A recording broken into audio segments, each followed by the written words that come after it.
السلام علیکم، آپ دیکھ رہے ہیں کے نیوز چینل۔ خبر شامل کرتے ہیں ساہیوال سے۔ ہمارے ڈپٹی بیورو چیف شہزاد جٹ کی رپورٹ کے مطابق ساہیوال کے دکانداروں نے حکومتی لاک ڈاؤن کی دھجیاں اڑا رکھی ہیں۔ پاک پتن بازار، بیری والا چوک، سوڑی گلی میں مختلف دکاندار شٹر ڈاؤن کر کے مختلف انداز میں اپنی دکانداری چمکائے ہوئے ہیں۔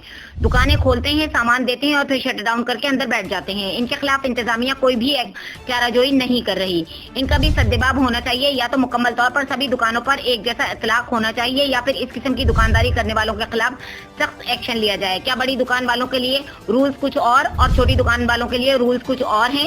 ساہیوال کے چھوٹے دکاندار اس بات پر انتظامیہ سے سوالیہ نشان بنے ہوئے ہیں۔ ان کے خلاف کوئی ایکشن کیوں نہیں لیا جا رہا؟ ان کی پشت پناہی پر کس کا ہاتھ ہے؟ اگر نہیں تو ساہیوال کی انتظامیہ اس بات پر نوٹس لے۔ پاک پتن بازار کے علاوہ بیری والا چوک، سوڑی گلی میں بھی خفیہ طور پر دکانیں کھول کر کاروبار کیا جا رہا ہے۔